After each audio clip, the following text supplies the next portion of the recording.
What is a hero? A mythological figure, often of divine descent, endowed with great strength or ability? An illustrious warrior? No. It's a person admired for achievements and noble qualities, one who shows great courage. Welcome to the What's a Hero podcast, where we dive deep into what a hero is and what makes them that hero. I'm your host, Ken Frownfelter, and I'm going to be introducing you to some of the world's most likely and unlikely heroes. You may have never heard of them before, and they most likely have never met you. But they all have one thing in common. They are ready to do whatever it takes to help make you better, even if it means sacrificing everything for you. Let's get into it.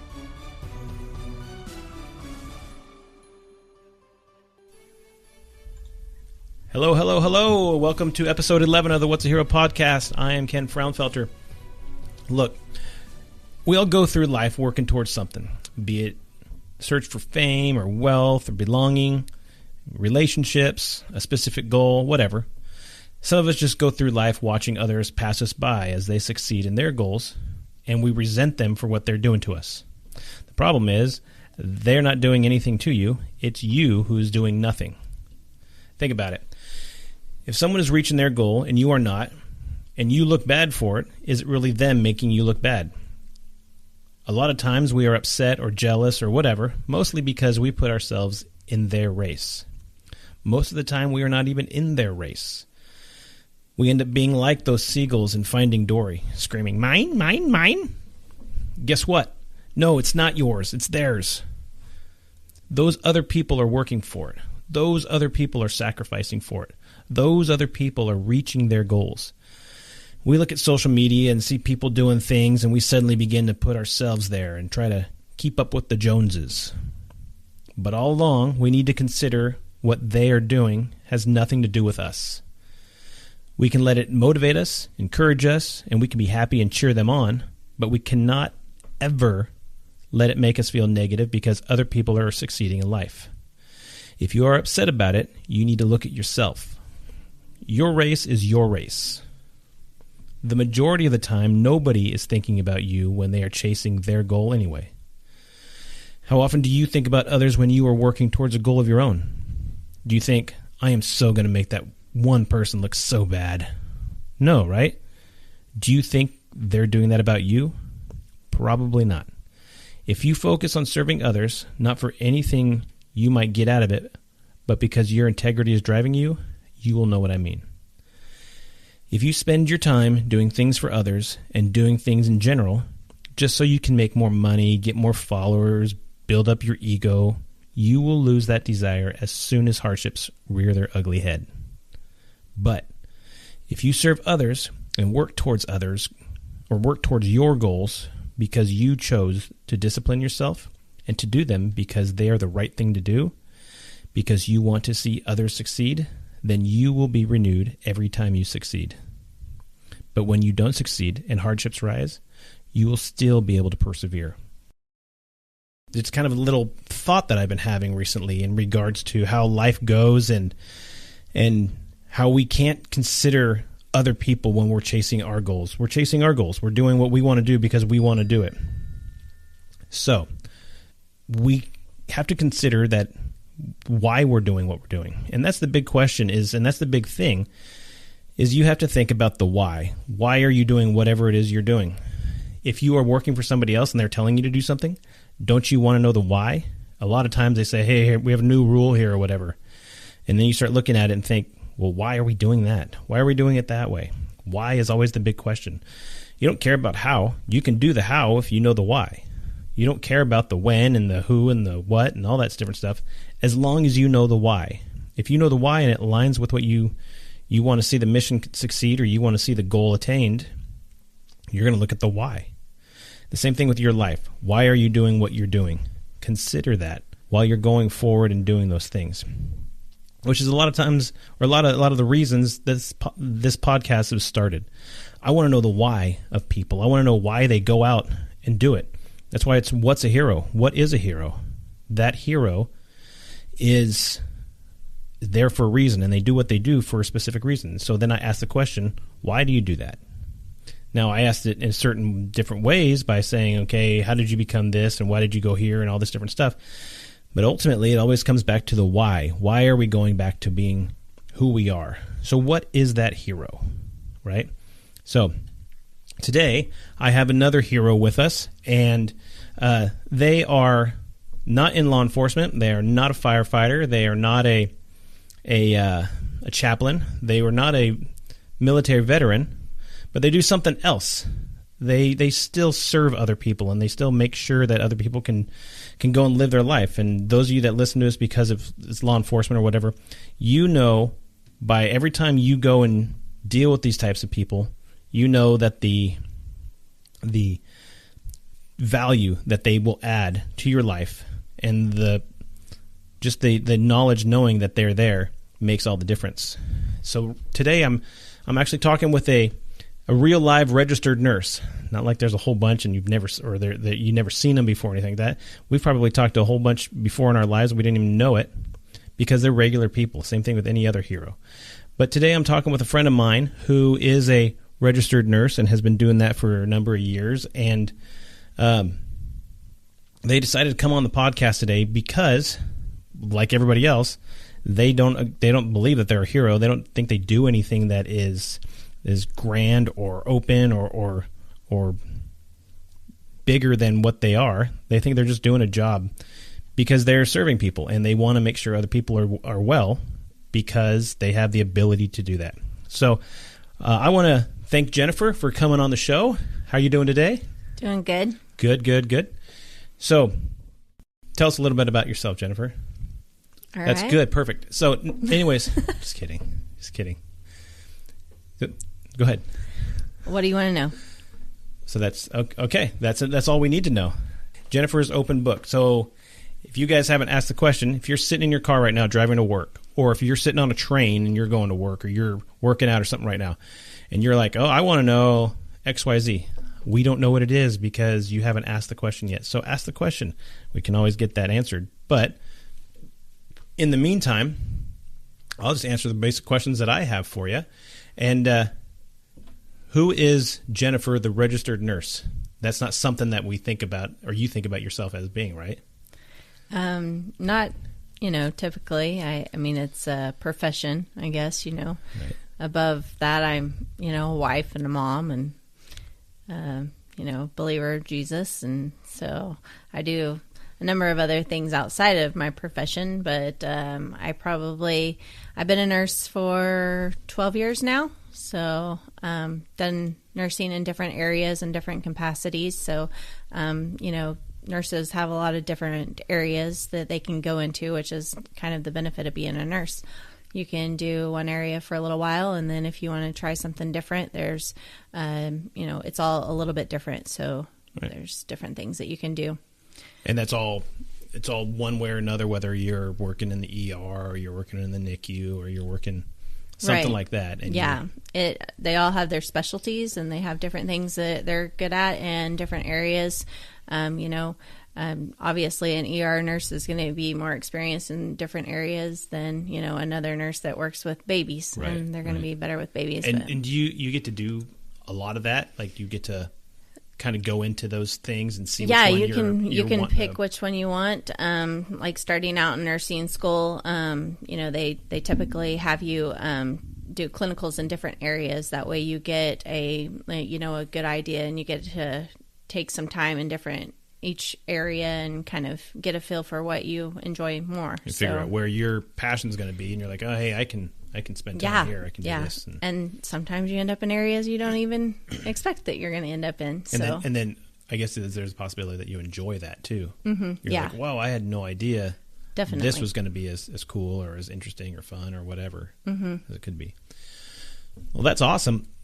But why do we do that? Once again, I asked that question, why? What's the why behind that? So I want to go back in time. Okay. Way back. Well, not very, very far back. You're not overly old. You're not old at all, honestly. But let's go farther, even further back. Okay. Who was little Jenny? Well, I tended to, do stuff in school. Like I started out more like, I liked to play softball, did basketball, track, cheerleading. Grew up in a small town, so smaller than here. So, So you grew up in a small town. Mm-hmm. Is that small town in Southern California, or is because I notice I'm catching a little bit of an accent? Oh, are you? I try to hide that. Yeah. I'm actually from Oklahoma. Yeah. Most people think that Oklahoma people have an accent, but Everybody else has the accent? It depends what part of Oklahoma that you're from and what words that you're, like if y'all, then you can definitely hear the accent. Yeah. But Isn't it true, and this is just a question I saw earlier this week, that Texans think less of Oklahomans? Oh, yeah, definitely. But Oklahoma people don't really think that highly of Texans either. Oh, so, really? Yeah, I saw a meme that said, "Oh yeah, we'll welcome all the Californians you want. Here's a map of Texas," and it was actually Oklahoma. Oh, nice. Yeah, I could see that. Yeah, so too funny. Anyways, maybe it's not funny. You have to see it. I don't paint the picture very well. But so you were a little kid growing up in Oklahoma, and you stayed inside all the day and watched TV all day, and that was your thing, right?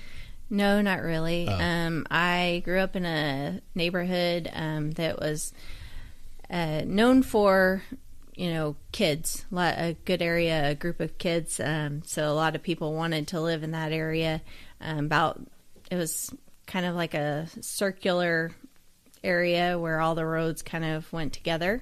And we had an area where I'd say there was at least 25 guys and 3 girls. Oh, really? So it was all rough playing then, because all those guys wanted to play football. I learned how to play or football, basketball, tag, the type of things that the guys wanted to do, because there was only 2 other girls that lived in my neighborhood, so we did what the guys did. You didn't do too many dolls and all that stuff then, huh? Not really, no. None of the guys wanted to play dolls, I guess. I got a mini bike, and my friend and I would ride the mini bike around town, and then we would stop to play football with the guys, and jumped on the trampoline, things like that. And so just being tough and getting scrapes and scratches and having to go home and say, a kid's mean. Well, you have nobody else to play with. You can either stay inside or you can go out and play. Yeah, and definitely the girls that I hung out with too are more the tomboy type of they didn't wear shoes. They were hardcore Indian, so they ran on the streets barefoot, and so I had to learn to fend for myself too. Keep up and So you growing up fairly kind of in a more rough, I guess, circle, because they're all boys and they all want to play a little more rough. And as you grew up and you're getting older and going to school and high school and all that stuff like that, did it kind of stay that whole way where you just majority of your friends were guys, or do you go into, like you said, you played sports, but no, once we got into middle school, high school, kind of started to have more. I had a couple of friends that I was really close to. One of my next door neighbors, she lived catty corner to me. Her name was April, and we were friends since I moved to that neighborhood in 3rd grade. My dad he was a mechanic, and he drove back and forth to work, and we were actually planning to move closer to where he was working, because he would drive about an hour and a half every day to work. Instead, we moved a little bit farther away, and in 3rd grade I went to a new school, and my cousin went to school there, so I knew him, but got to know some of the people from that town, and it wasn't very far from where I was from, but new school. Right. And I had gotten bit by a fiddleback spider before I started 3rd grade, and at a new school, my face was like huge, and so it was kind of fun. But we always kind of laugh about that. My cousin stood up for me and helped me kind of get plugged in why I looked funny. Yeah. So your parents, I guess you had a good family life. Everybody was there. Yeah. All my family is from that area, pretty much. My mom is a twin, and her sister, and my dad and his family, like my grandparents, they all are from there. I have a few aunts and uncles that live other places. One lives in Mississippi and one lives in Iowa, and one that just moved back from Colorado. But most of the rest of my family is all there in Oklahoma. Yeah. So, I mean, so close-knit family, I'm guessing, right? So you go outside, you play and everything, and so you decide that when you get into high school, you're going to be doing sports, and I'm assuming you did sports, whatever, soccer and all that stuff like that growing up, right? Softball was kind of my, I would say when I moved to the new school there in Commerce, Oklahoma, where Mickey Mantle's from, I got plugged in with some of the girls that were going to start playing softball, and they were probably my close friends because we started in third grade and we played softball together through high school. And right, so you just kept going, just kind of sticking with the same people and Yeah. living in the same area, knowing everybody, going to school, and then you start getting near the end of high school and you know what you were going to do when you graduated, or was it just? I did. I was probably, I was a sophomore in high school, and every summer I went to church camp, and my youth minister actually had a huge influence in my life at that time, and he kind of encouraged me to look into doing vocational ministry, which was something that I had kind of considered because most of the time during the summer I went to church camp and did things like that, and wanted to see how I could help serve and help others. And why did you want to help serve and help others? I just enjoyed it. I felt like that was kind of, it was a way that filled the void, that's in your heart by plugging into others and giving of your time. And it was something that I enjoyed. And so I basically got encouraged by my youth minister to kind of look into going to vocational ministry. Right. So, but I guess my question would more, I guess maybe I need to clarify why, what was there that said, hey, I need to serve other people? What was there that said, hey, I need to, or is it something deep down that's like, I think it's important that we help other people, or what was the? Well, I mean, I grew up in the church all my life, and for me, that was just kind of ingrained in me from the beginning of, just to help others and to do what I could, and to, I don't know. It just kind of was. Is that something your mom and dad kind of encouraged you to do, or is it something they just did it and you saw how they did it? Or both my parents, were believers, and they grew up in the church. But I wouldn't say that my mom was or my dad was super excited about the vocational ministry aspect. They both felt like I needed to, do something out in the community, or right. In my dad's words, get a real job. But so, what was his idea of a real job? I think in, just probably the nursing, which was not my first. Not your first choice. Huh? No. I ended up going to school twice, actually. I did the vocational ministry aspect, went to Bible college at Ozark Christian College in Joplin, Missouri, and then ended up doing missions field. So I spent a little time on the missions field in North Africa. And then I felt like I needed to go back and do more. That way I could be able to use, have more talents and more gifts to basically be able to do more for people. So when I spent time in West Africa, that's kind of when I got the idea to go back to nursing school. Okay. Well, hang on a second. Did I jump too far ahead? You went really fast, because this is interesting. This part where you graduate school. Mm-hmm. High school, and yep. your youth minister or whatever tells you you should consider vocational ministry. Yeah, he told me I What was exactly is supposed to be a pastor's wife. That's what he told me, Well, that's to what he go told get you? my MRS degree. And They have a degree for pastor's wife? They don't really, Oh. but that's what they call it. Yeah, they call it the MRS degree, because most girls that go to a Bible college don't really go to get an actual degree. They go to get married. So, but that wasn't really what I was. I mean, like, I kind of thought that maybe I was supposed to be a pastor's wife, but not necessarily. Like, I wanted to be able to use my own gifts and my Right. own talents to. You're to not do riding on stuff. somebody else's coattails. Yeah. So, but So you go into this vocational ministry where it leads you to mission work yes, yeah, in Africa. yeah. Where in Africa?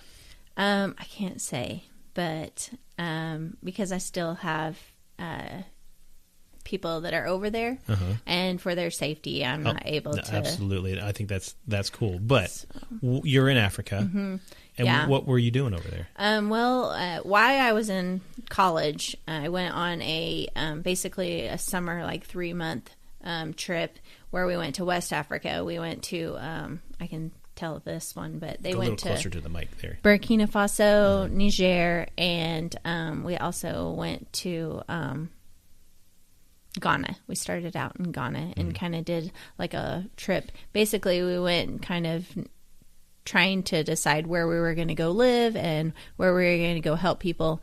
I have a couple of friends that are still there right now. They live in kind of more the village outskirts area of Right. Niger. Yeah. And basically, you know, they serve the people there and help, you know, plug them in. And What did you do there? What? well, we kind of like if you were going to move somewhere and what you would need to know before you move there, like how much it would cost to get a house, what types of things that you would need. So you were like helping the people that wanted to get out of the villages or whatever and move to the cities or whatever, and how they would go about doing that, or No, not at first. I mean, like when we went we just went to kind of get an idea of before you move there, kind of like surveying, like kind of where we would live and where we could, you know, how we could basically help the people that lived there. right? So a lot of the people that live in West Africa don't have a lot of food. And, you know, some of the ways to reach people is by helping plug them in, teaching them an avenue that they can use to help feed their family.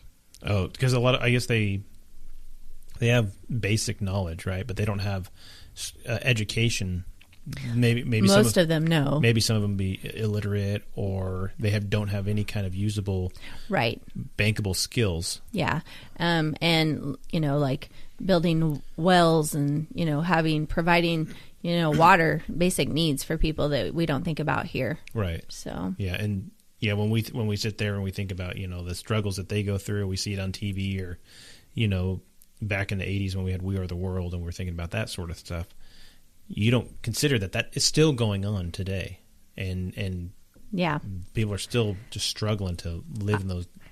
I have to remind my kids, you know, all the time when they're wanting new stuff, you know, that they have a lot more than what they realize. Right. They take for granted, you know, the fact that I guess with my time there, one of the things that really hit my heart was the fact that I saw some kids out in the middle of, you know, the dirt. Basically, their roads are just dirt, Right. playing with a tire, and they're wheeling the tire down the road. And it just about, you know, like it makes you understand a little bit more that what all we take for granted here. Yeah, the blessings that we do yeah. have in the United States or in the first world. Definitely. That we, you know, we got the ball's dirty. I need a new basketball or a tennis or soccer ball or whatever, and they're playing with a tire, and they don't even think twice about it. No, they're just enjoying themselves, having fun with it. And where you see the kid that's laying on the floor in the toy aisle at, you know, the toy store, he's kicking. I want that new toy. And you know, most of the time they don't even play with what they get. You know, I mean, my 2-year-old would much prefer a box to, you know, play in. Right. So So you spent how long there? Well, that one was a survey trip for 3 months, and then afterward, I came back, and I was planning to go back to West Africa with a group later, but they weren't all quite ready to leave, so the idea was to wait. So in the time being, I ended up going to North Africa with a group that was already established. I wanted to kind of learn, what exactly people did, on the missions field. Right. And so I didn't know, all the ins and outs of it. And I had heard that they had a good team there and a good group. So I went to North Africa, which, if any of you know, Africa is a lot different depending on what part that you go to. Right, right. There are a lot of Muslims and a lot of, different housing. Like in North Africa, it's way different than West Africa. West Africa is definitely more poor, poverty area. North Africa, they have houses. I had air conditioning. I had things that you wouldn't think when you think of Africa. Right. But went and lived there for a year, and was planning to stay for 2 years, but came back early. My husband likes to tell me that I came back for him, but. Well, if you're in Africa and you're there in the northern part, you were there for how long?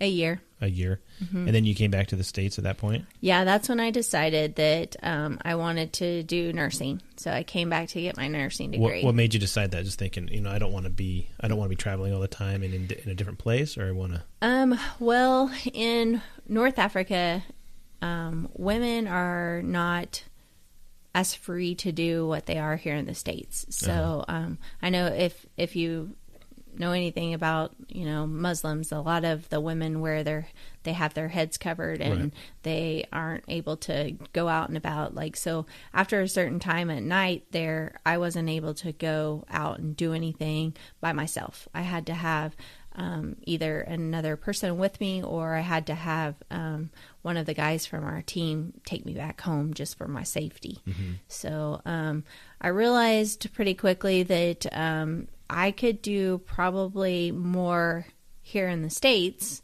helping people and doing things at that time in my life, because I was single and I didn't have the ability to just go out and about right. freely in that country. So right. So you're like, oh wow, I really realized the blessings I have in the United States and my freedom and not having to be home by a certain time and having to have someone take me home and right. and do those things. So I thought I would come back and get my nursing degree.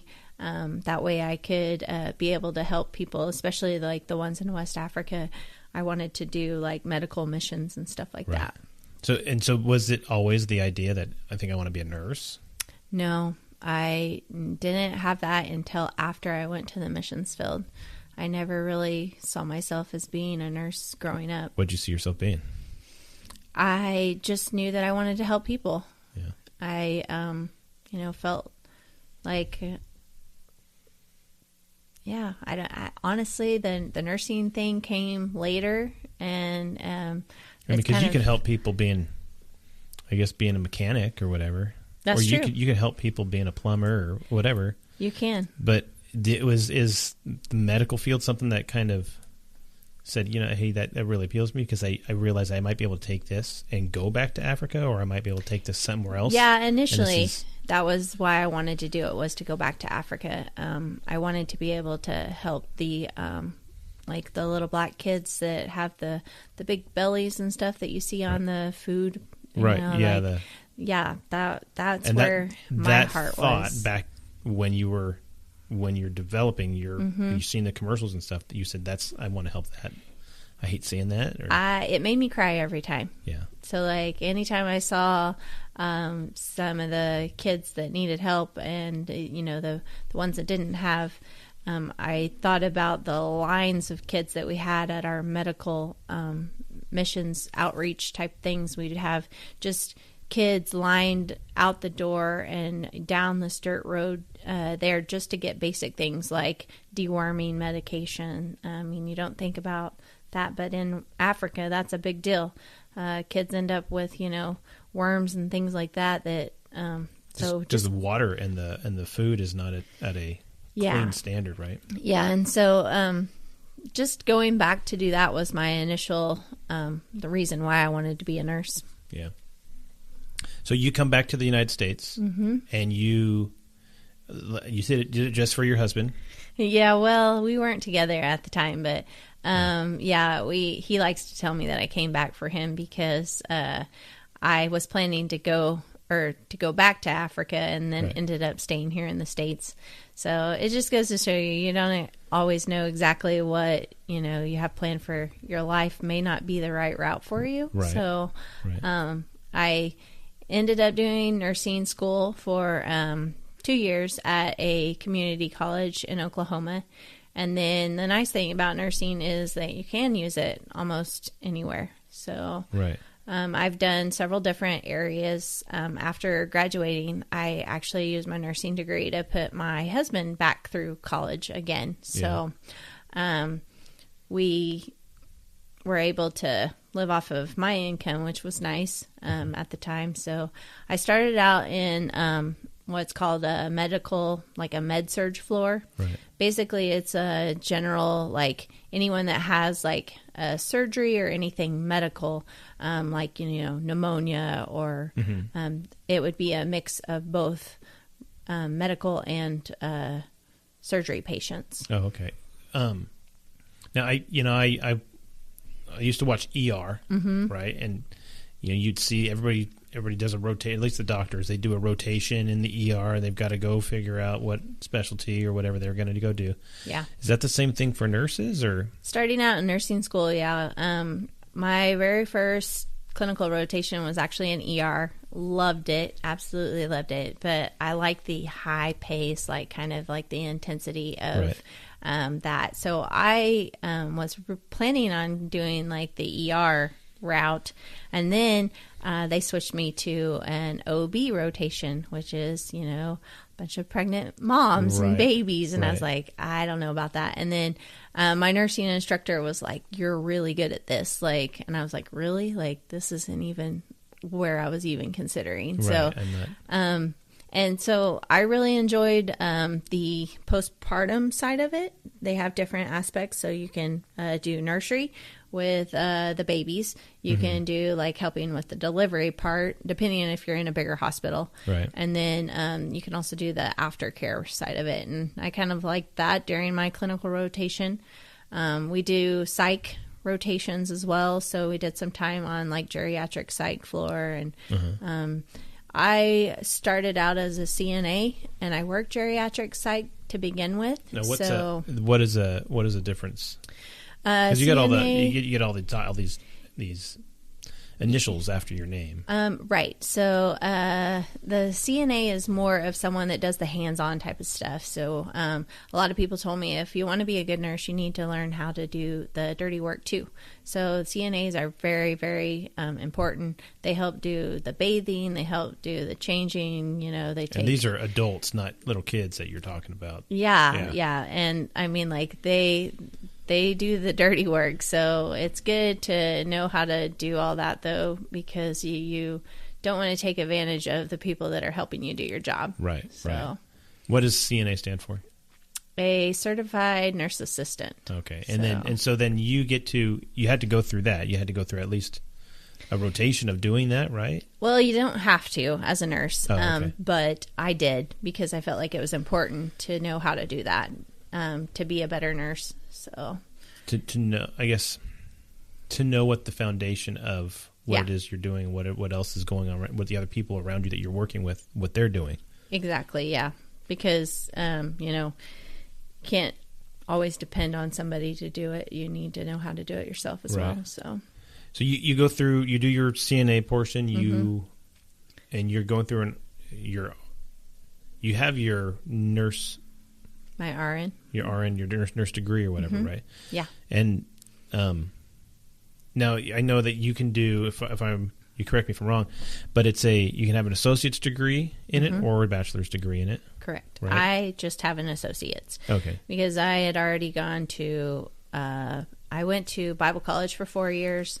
Then I did a year of like a business type of degree and I did some language study in Arabic and some other stuff. So I felt like I had gone to school for a really long time. I was like, I'm done.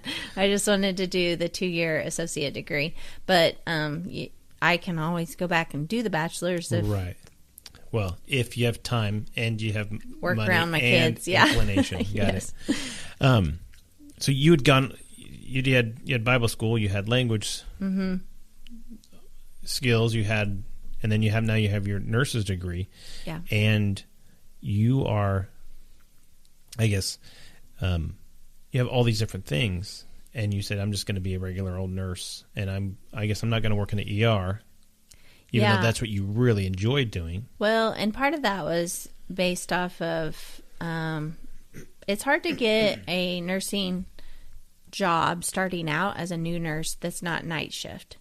Right. So I had done night shift as a CNA for a while, and I have some underlying lupus, and it's really hard for me to sleep during the day. Right. And so I knew for my own body that I needed a day shift job. Right. So I probably would have went the other routes if I had been able to get like a day shift job. Right. So, but starting out, a lot of experienced nurses always recommend doing a med-surg rotation before you go to a specialty.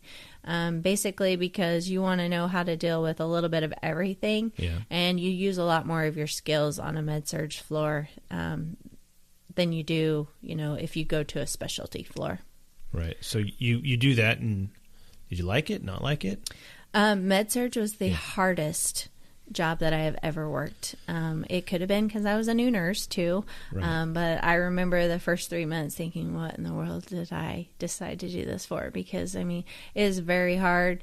You take care of a lot of patients at once, and you're expected to kind of, stay on top of 6 to 7 patients at a time, which is, hard to do when you want to try to give good care to all of your patients. Right, because you have this preconceived idea, I think, about, okay, I've seen this, or I've talked to people, or I've read, or whatever. However, wherever I got this information that this is how a nurse should be, and this is why I want to do it, because I want to help people, or I want to do whatever.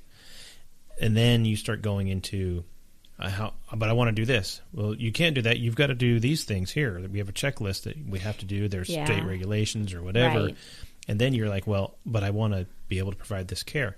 Yeah, I know you do. There's always paperwork on any side of a job, I think, Right. Right. But then sometimes that gets in the way of being able to provide the best care you think is required, right? Yeah, definitely. I think it's like that with anything these days. Yeah, it seems like. But yeah. So did that I guess change your tune towards what it took to be the nurse that you wanted to be? Did it say, hey, you know what, maybe this isn't? No, honestly, I think that just getting over that hump of something being new and not knowing, you have to get good at whatever you're gonna. If you have to put some effort into it. Right. And nursing's that way as well. You have to be able to kind of, keep hanging in there until you can get down a better routine. Right. So a lot of it with nursing is getting a good routine and getting a flow for, where you're at. Right. So you do that. You're doing the surge med, is that? Med-surg was first, yeah. And then after I did that for 3 years, and then I switched to critical care and did some time in critical care. I wanted to learn more. The challenge of, new medications, harder patients to deal with. They deal more with life and death, situations. And I wanted to be able to learn how to handle that stuff as well. So I switched to critical care. And then I wasn't there as long as I would have wished. I would definitely love to go back to critical care sometime. Right. But my husband and I were married in between there, and we ended up moving for his schooling. Right. So I switched occupations at that time.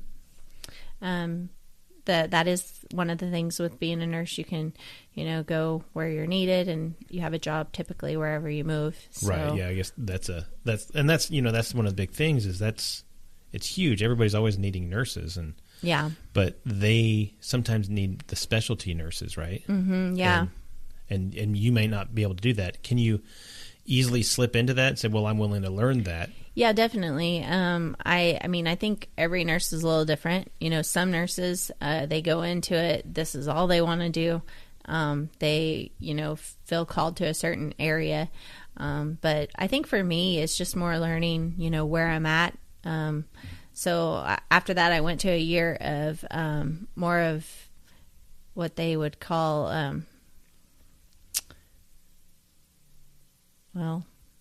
it was after you have a stroke, or if you have signs of a stroke. Right. I went to a floor that dealt mainly with neuro type of stuff. Oh, post neuro stuff where you're maybe you may not even be recovering from that, but you're still in the throes of it because it could happen again if you're not. Yeah, and honestly, most of my jobs have come about by knowing someone. Yeah. When we moved, one of the people there said, hey, we know the manager of this department, and they got me a job. And I learned how that specialty and was there and why my husband was at school. And then we moved back to Oklahoma, and I went back to the ICU for the time that we were there. Mm-hmm. And then when we moved out to Oregon, that's when the same thing. I knew a lady that referred me to one of the managers at the hospital here in Oregon, and I got hooked up with PACU. And the PACU is an area that I never saw myself working in. What's PACU stand for? It is pre-anesthesia care unit. So anyone that comes in for a surgery. Right. So if you got to have a surgery, or if you have someone that takes care of you after surgery, that would be me. Oh, so right now. So when you're waking up, you're the one waking the people up. Exactly. I make sure you breathe. Yeah. Hey, you gotta. What's that? Yeah. So I remember hearing your husband say one time, that he was having to go take care of the kids and you guys were pretty much starting your whole marriage while you were going to school to be a nurse, and you just had to focus on studying, and you had to focus on doing that, and he was having to keep the house and the kids and stuff, and you said you've been a nurse for about 12 years now, right? Starting off, we had just been married. We were newlyweds, and I'm not necessarily super good at school stuff, I would say. I graduated as a valedictorian, but I had to work really hard to get that. It doesn't come easy to me. Okay, I'm going to pause you for a second. I'm not very good at school stuff. I want you guys to know that I graduated valedictorian, though. Co-valedictorian with my cousin. We competed. Okay. So yeah, okay, so it doesn't come easy. No. But you had to work for it, you said, but you did everything you can to be disciplined enough to buckle down and do what you knew that you needed to do. And it took a lot of hours for nursing because there's a lot of science, there's a lot of math, it's something that I can learn, but it takes a lot of time for me. So when my husband and I were newlyweds, he was doing some broadcasting stuff. And I went with him to the games, and he would broadcast, but I would have a book there, and I would be reading and doing my homework while he was doing his stuff. He was a sports announcer. Yeah, so it was kind of... It was always funny because he'd be sitting there doing stuff, and I'd be sitting there with a book, watching the game or whatever. But I would be memorizing stuff while I was out and about doing stuff with him. That's pretty cool. So you're always studying and you're always doing something. And so the day comes where you graduate and now you're going to go to work and where you're like, oh, I don't have to study as much. Oh, this is so nice. I don't have to have a book in front of my face all the time. Definitely. But now you have to work because as you're starting out, you're having to show who you are. You're having to. Yeah. Well, and it was more, passing the boards and stuff. Like once you get past and you pass the boards, you're like, oh, thank goodness. I've got that behind me because it's an extremely hard test to take. Yeah. And so. And then you have to do continuing education, correct? Yeah. They offer stuff in most areas that you work. It's like a yearly type of thing that you do. You can also do different like avenues and stuff. Like, for instance, right now I'm in the PACU. If I would want to, I can go on and do a specific test that's specific for the PACU area. Right. A lot of ICU nurses do that. They'll go on and do one that's specific for, ICU patients. And so you can there's always more to learn. Yeah. But that we also keep up on, depending on what department you're on.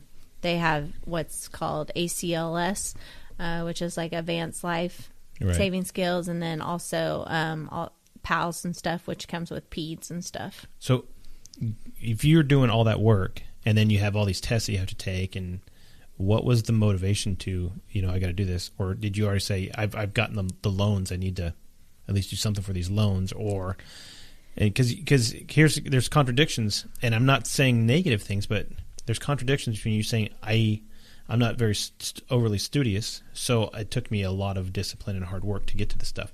That means it took you a lot of discipline and hard work to put your nose in the book while everybody's having fun around you, and then all this discipline and hard work to pass these exams and all this stuff. What was your thing that was your MacGuffin device that was keeping you going? What was your why? What you just said, I'm going to help people. And the easiest thing I could think of to help people is to work the hardest, or what is that? Are you able to put your finger on it? I don't know. I'm not sure because nursing wasn't something that I ever saw myself doing. And I think for part of the time, it was because I wanted to help people and I wanted to do stuff that would help.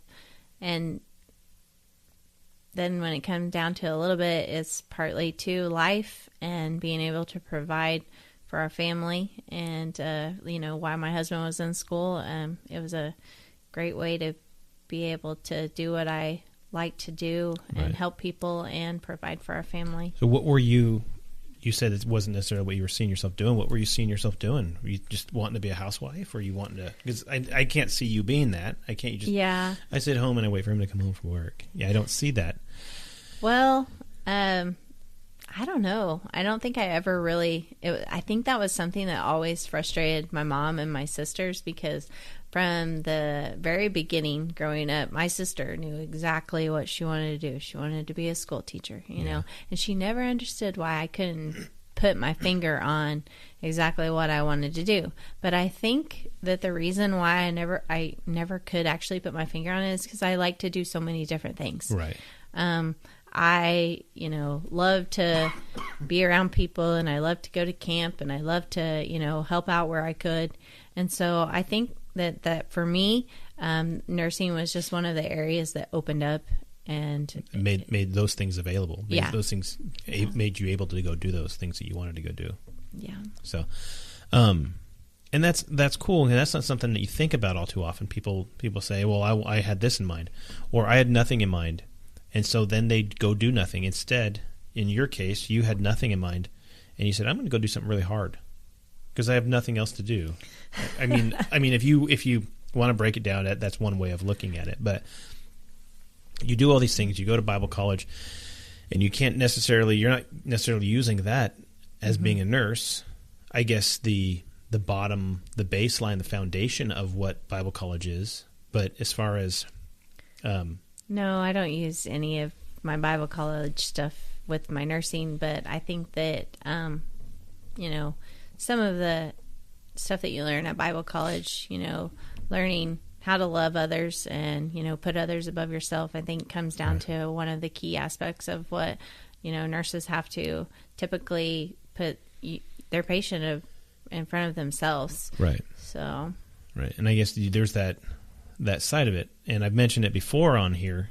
Put your own oxygen mask on before you put somebody else's, help them with theirs. That's the base of it, where you have to be ready and you have to be able to do these things. You have to be strong enough, or you have to be healthy enough in what you've got going on to be able to start thinking about other people. Because if your mind is struggling, and this is the same thing in the police world that we talk about it, and that is, are you good to go? Are you ready to go for your day or for whatever mission you're getting ready to go on, or on, are you there? Are you mentally there? Are you physically capable of doing it? Or do you have something going on, Yeah.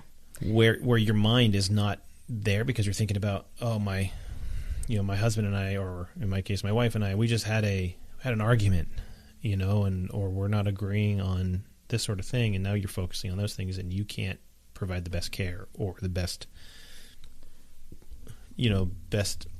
service you can for somebody else because you're too busy thinking about yourself. And the nice thing with nursing is that typically there's other nurses there with you too. So I deal with a lot of people in my department, a lot of great managers. I've worked in some areas where there are some bad management, and it all comes down to your team and the people that you have around you. And I have seen how good management and good people that are above you can totally help. Like, say you are struggling with something that day.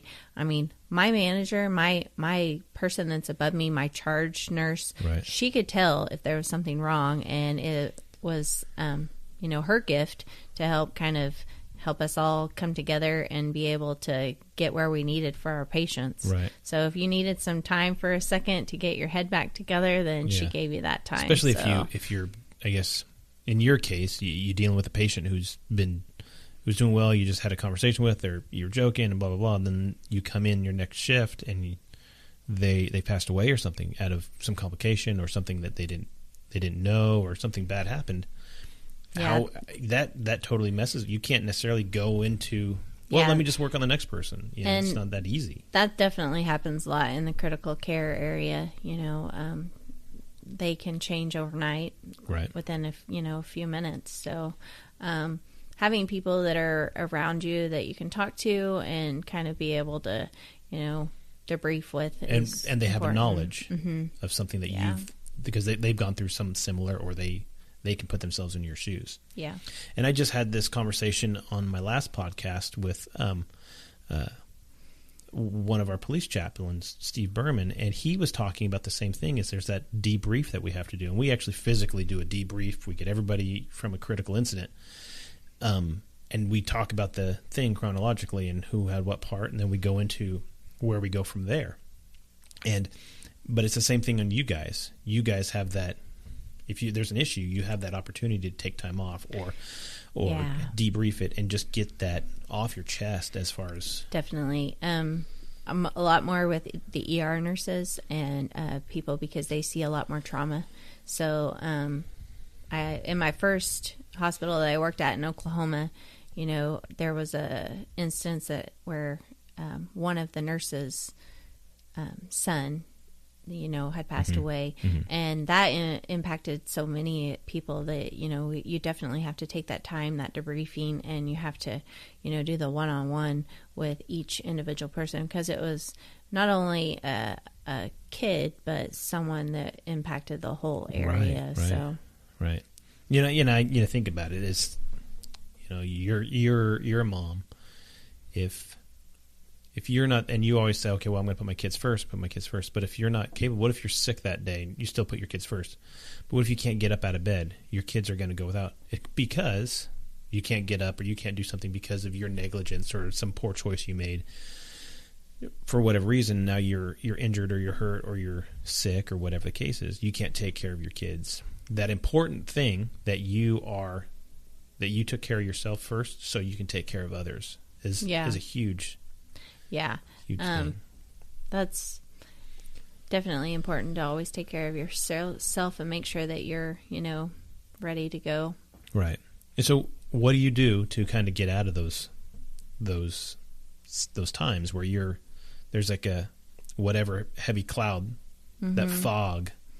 I think for, most people, depending on what the situation is, like, you can get in a funk and just dealing with home life situations. Right. But the nice thing about, nursing is you typically, like I am not in this situation right now, but starting out as a nurse, you worked 3 days on and then you had time off. Right. I am just working part-time now because of the situations with the coronavirus and having to stay at home with the kids to help them with their schooling and stuff. Right. So, but, you typically have some time too that you can kind of get yourself back together. And so, well, what do you do personally? What does Jen do to just get out of that funk? To get that fog out of your head and get back to homeostasis? Just try to do some stuff that I love, trying to relax and just, watch a show that just kind of takes my mind off of stuff, and spend time with my family. Right. So, you're working, you're going through all this time of learning to be a nurse, and you're becoming now experienced and more experienced in things that you're doing, and you say that your husband, you eventually put him through school. Yeah. And so, because now you're working and he's having to have his nose in a book all the time, but now you have kiddos at this point, and so you're doing a lot more work than he probably did back then. Say yes. When he was doing his studies? Yeah, definitely. Yeah. Luckily it worked out that way. I could, help provide for the family, and, he did that for me when I was in school. So it worked out cool. Yeah. And so you're able to do that. And now it's kind of funny because you said you got the MRS degree, or that's what girls go to Bible college for, the MRS degree. Did that ever come to pass, or was it just the MRS degree for a pastor's wife? Right. So when I put my husband back through school, he actually went back to be a pastor, which was, probably ironic, but just he always kind of felt that calling to do that. And when we got married, that wasn't really in the books for either one of us. So he went back to be a pastor, and I did get my MRS degree, I guess, in the long run. So now you have all these different initials. 10 years later, yeah. And so you're a nurse. You're working in the PACU, and that's your primary job. Do you see yourself moving on from there, or do you really like doing that? No, I see myself moving on. Yeah. I love the people that I work with. I have a great group that I work with, and I learn new stuff, but not as often as I would want to, I guess you could say. After you're in an area for a while, you kind of, get it down pretty well, and you don't typically see, new stuff as much. And so I think for me, I could see myself doing something different just to get a wider, do you have an idea what you want to do eventually? Well, right now, it works good with the kids' schedule and everything, but eventually I think once the kids are all in school and a little bit older, I could see myself going back more of like a full-time, working full-time in either the ER or critical care. And since now you have all that experience on your belt, it might not be as hard. Because you're like, oh, I know. I have a little bit, of understanding of some of that. It's just more of, like critical care, you deal with a lot more stuff that I don't see every day. Right. So, a lot more heart medications and a lot more drugs that would help people, and just getting down the right stuff and getting the practice of it.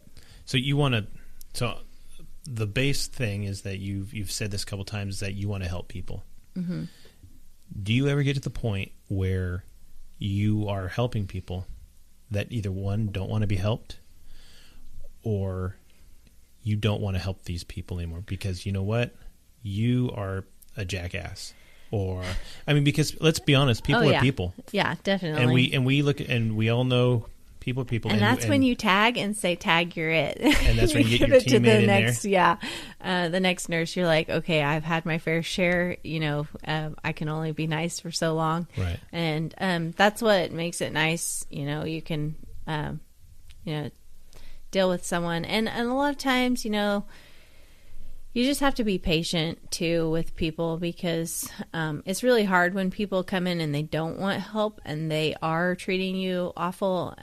But the thing that I always come back to is you have to remember that you don't know their situation. Right. I don't know why they're in such a bad mood. I don't know why they're taking it out on me, Maybe they've had the worst day of their life, or maybe they just found out that their loved one has cancer, and Right. you don't know what's going on in that person's life. And so it's always important to try to remember that there's a reason why this person is taking it out on you, and whatever choice they made, that if they made a choice to be where they're at, whether it was because of drug overdose or because it was some horrible decision, as opposed to just an accident that they got in a car wreck and now because somebody else had done something. Yeah. But they're grumpy. Well, because they may, like you said, they may be looking at a loss or of a job, or because it's definitely easier to take care of those people that come in and are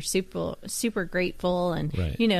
They're like, oh, thank you so much. You're like, oh, it's just my job, that's what I do. Right. But we have to take care of everyone, no matter who they are, whether they, came in because they got shot because they did something they shouldn't, know? Why you say we have to take care of them? Why do you have to take care of them?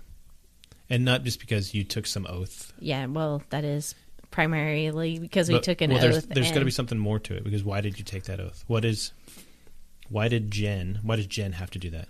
I have to get up, I have to go do that. Why does, you look at, okay, let's go to Batman, right? And he's like, I got to go to work, he puts his suit on and goes flying out at night. Yeah. Why does Jen go put her scrubs on and go, other than the oath? Or is there anything more than that? Because there's got to be a reason that you have a passion for it, why you want to do this, why you want to say, okay, I want to keep doing this. Because you can go do whatever. You can go teach at a school. Yeah, but you wouldn't want me taking care of your kids. But no, you can teach college classes or something like that, right? Yeah. My mother-in-law went back to school, and she teaches, she does the nursing school thing. And I think for me, honestly, it's more of the challenge of learning new things every day, and just helping the people. And do you have a secondary, or even maybe this might be even primary, but it's so primary it's far removed from the oath thing? Do you have a different standard calling that says you need to go help people? Yeah. What is that? Well, I went to school to help people and to learn, to teach them about the love of God. And so I come at it from a different aspect than some nurses. I come at it from, knowing that God's put me here for a purpose, and to use what gifts that He's given me to help people. And whether that's in nursing or whether it's not in nursing, if someday God tells me to do something different, then I'll do whatever I can to help people and to love on them and to show them that Christ loves them. Right. There's a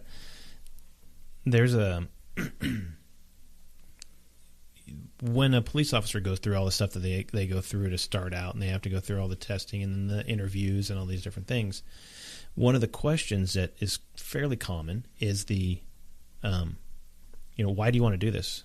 And, there's the joke, well, I want to drive fast, carry a gun, or whatever. But then you get then there's a canned answer that people give, and that's, well, I want to help people. Mm-hmm. And then what happens when this is kind of where I went with this other question, is what happens when you don't want to help those people anymore because they're mean or they're jerks or they don't deserve that. And then you have to have something more. So you have to have some more internal reason why you're helping somebody. And because sometimes you just want to retreat and go back and be yourself and go hide in your own house or. Sure. But I mean, I guess you always have to come down to the fact that I'm not worthy of it either. I mean, I'm not worthy of, I live a life that, we're all sinners and we all do things that we shouldn't do. So I guess it just comes down to the fact that, we're not worthy. Yeah. And when you have the opportunity, you have to give what you are worthy of to somebody else so they can they can know their worth, I guess. And I mean, I would want somebody to do for me, so we have to do what we want others to do for us. So, right. And that's the idea, right? And that's who we are. That's as far as if you're a hero and you say, well, I'm not much of a hero, and every single 100% of the people that I've brought on here have said the same thing. Well, I'm not a hero, but they have that same idea, that same mindset that if I'm not worthy of it, I'm not worthy of being, I'm not any good, I'm not a hero, I just have to do what I can because I can.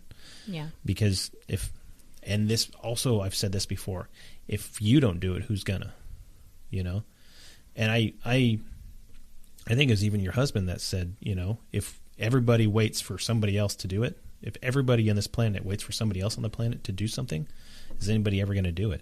Nobody's going to do it. But if you don't do it, who's going to do it? And there's, they're always saying, oh, nurses, we need more nurses. Talk about it. We talked about it back during the housing crisis of 2007, 2008 or whatever. And they're like, oh, you can go anywhere. People are talking about moving, and we were going through the recession, all that stuff like that. And now with coronavirus, everybody's talking about, we need more nurses, and nurses are teachers and nurses. We can never get enough of those. Mm-hmm. But how difficult is it to get into that? Because there's some people that just can't do it. Yeah. Whether it's because they're not studious enough, or they've got criminal records or whatever, or they just maybe did something they shouldn't have done when they were younger. Yeah. I mean, it's not for everyone, that's for sure. I think that you do have to have a sense of, wanting to learn. Mm-hmm. Like there's so much to learn. And to be honest, I mean, you forget a lot of what you learn too. And it's just a constant thing though of, you learn it and then you're having to teach yourself something new. Right. But it's not necessarily. Tell me the question part again. I don't even remember. Okay, I forgot where I was going with that. It's just that idea that if you don't do it, who's going to do it? Yeah. And there's definitely a need, right now. But we've got with the coronavirus and everything, it's a lot harder too because I think that you're seeing more of the hero side of a nurse, and I don't see myself as that because of where I'm at right now. Mm-hmm. But we've got nurses that are they're putting their families at risk by coming to work, because if they can they can easily get sick, and they don't want to take that home to their families. Yeah, especially those ones that are in the ER or whatever. Yeah, definitely. Anybody and everybody's coming through there at a minute. Yeah. And so I consider them more the heroes right now than, like I consider myself. I'm pretty fortunate in where I'm at.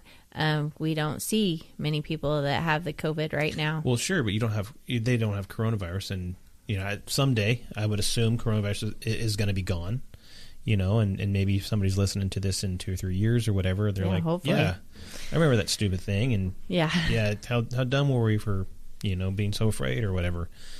But there's got to be people that you're dealing with after they get out of whatever they're doing, their surgery or whatever, mm-hmm. and that they're just glad because there's somebody there to talk to them, or they're and you can always tell, like, there are instances which, especially where I work, you come in, you have surgery, and most of the time you're going to go home or you're going to go to a room upstairs in the hospital. Right. But there are times where I've had to step in and be like, hey, this person can't go home. Like, they need something more that I'm not able to give them right now. Right. And that doesn't happen very often, but you have to kind of look for... you have to listen to people and be able to hear and kind of read between the lines sometimes. Yeah. Because, we can't send a patient home when they're unsafe. Right. So. And I guess, that's it's almost, it could be metaphorical too. If you consider a couple podcasts ago, my guest Susie, she was talking about that. You have to pay attention to your friends and you have to pay attention to those that are close to you. Mm-hmm. Well, in this case, you're that patient's advocate. Mm-hmm. You have to talk for them, and look at how they're acting or what they're babying or whatever the case is, and how they are reacting to things and the questions that you're asking them, and then you pass that on to either the doctor or whoever's going to say, hey, yeah, you're good to go, and you say, no, they're not good to go. Well, it's the same idea, and what Susie was talking about was mental health. If you're at that part and your friends and people that are closest to you, you have to be the advocate for them. Mm-hmm. You have to step in their place and say, you have to go talk to somebody, or you need to get out of this relationship, or whatever the case may be. Yeah. And so in this case, you're just doing it for their physical well-being. Because if they go home and they have a blood clot or whatever the case is, and they die an hour after getting home, it won't necessarily be on you. I guess it could be, but how bad do you feel? How? Yeah, and I mean, a lot of times, we'll hear of some things, after the fact, but sometimes you don't even know, like, what impact that you're going to have on someone. So, I always, think of it like, if this were my family, mm-hmm. That was here on mm-hmm. this bed, like, how would I want them to be treated? Right. So, if I wouldn't want that being done to me or my family, then we're... Right. And I think that is a common thing across the board for those who serve other people. And because I've talked about it, I think we even talked about it on the show here, but I talk about it all the time. And I remember one of my field training officers said that to me one time. We were doing a scenario in regards to a guy had taken a hostage, and if the hostage was a little girl. And he asked me, how old is your daughter? So I tell him how old my daughter was. And he goes, okay. So he's got a little girl the same age as your daughter inside that room. So now it hits home. And I'm mm-hmm. thinking, oh, right. Yeah, that could easily be me or my family. Do I want this person not having access to my daughter? Yes. Right. So the same thing in your case. And so when we were able to place that, and I even mentioned it with Steve Berman last podcast of, we had a SIDS death, mm-hmm. and we were talking about that. And when I got off work, I just went and held my kids, because that's the idea, is that we interject ourselves into people's lives all the time.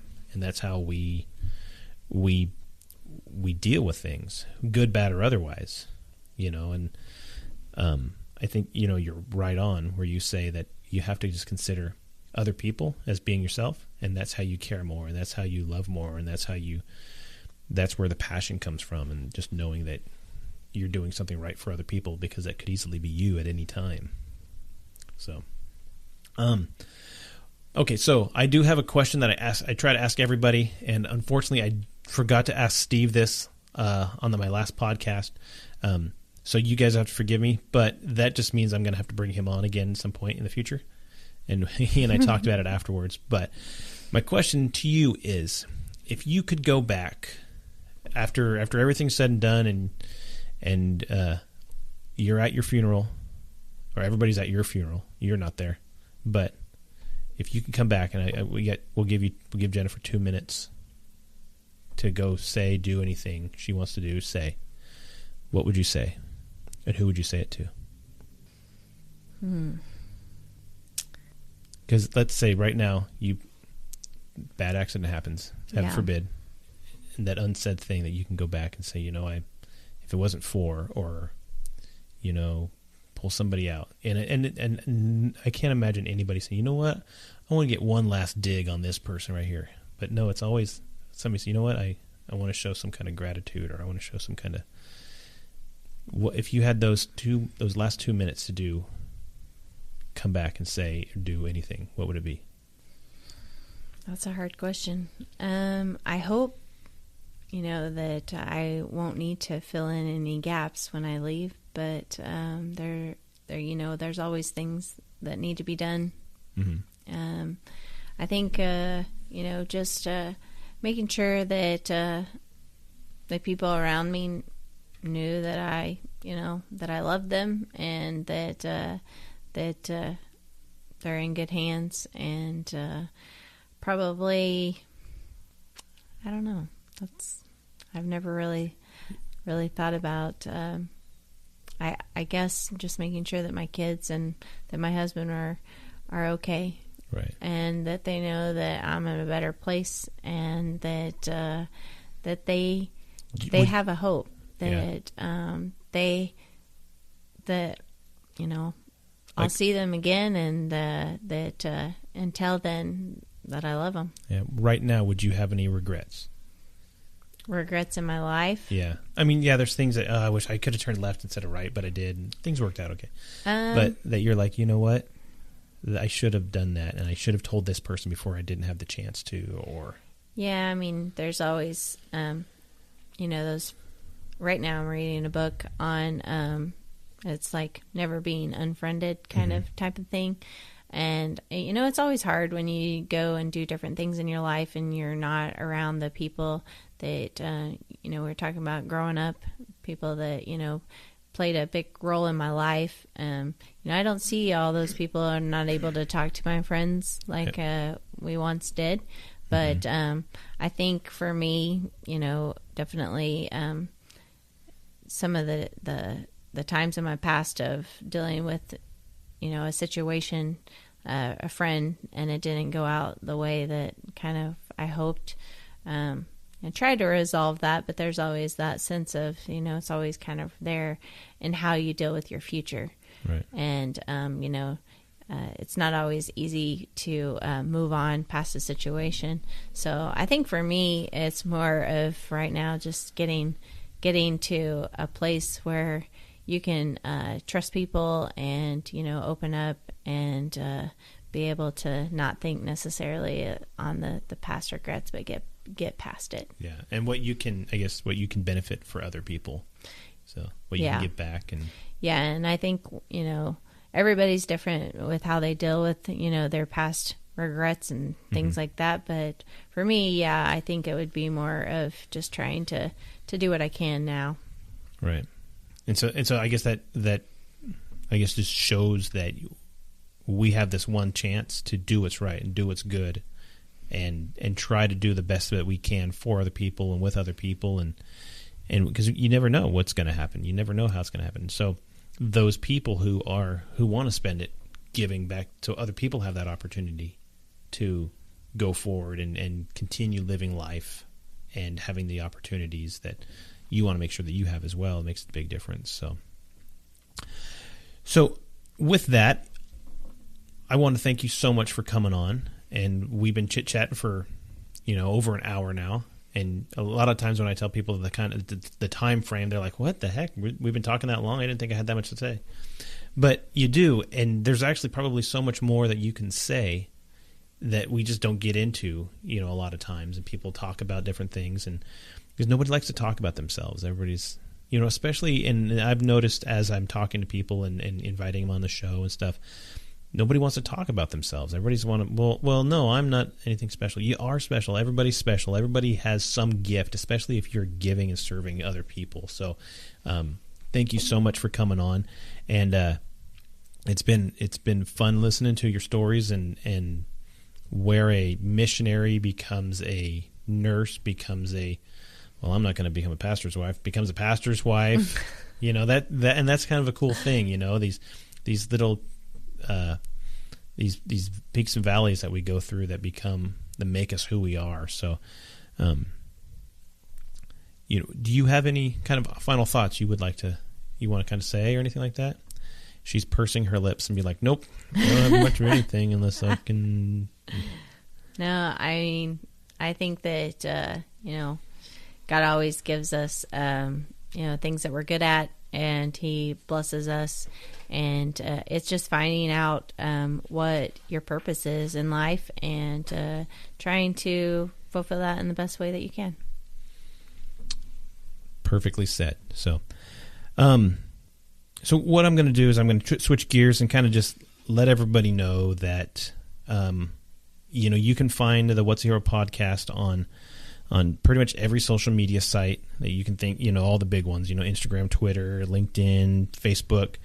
And if I mentioned this on the last one, join that conversation. You got questions, let us know what it is, and we're happy to answer them, and we can ask our guests, and no problem inviting them back on and asking those questions later. If you got questions of me, I'd be happy to answer anything you got. And as we go, I've actually got the next couple weeks set up, the next couple podcasts in which we're going to have some pretty. It's going to be kind of all over the board. It's kind of really cool. The guests that I have coming up. So, looking forward to that. But if you want to get a hold of us, you can get a hold of us on those social media sites, and at the What's a Hero podcast.buzzsprout.com is the website, and you'll get the answer will come directly from me. I don't have a staff or anything, so I am my own staff, I guess. But anyways, for Jennifer, I want to thank you for coming on, and I want to thank our law enforcement and our firefighters and our veterans, active and retired, and I want to thank our doctors and our teachers and our EMTs and especially our nurses. Thank you for everything you guys do, going out there and making sure that the rest of our community, our society is safe and taken care of because you choose to care. I have been Ken, and this has been the What's a Hero podcast. We are clear.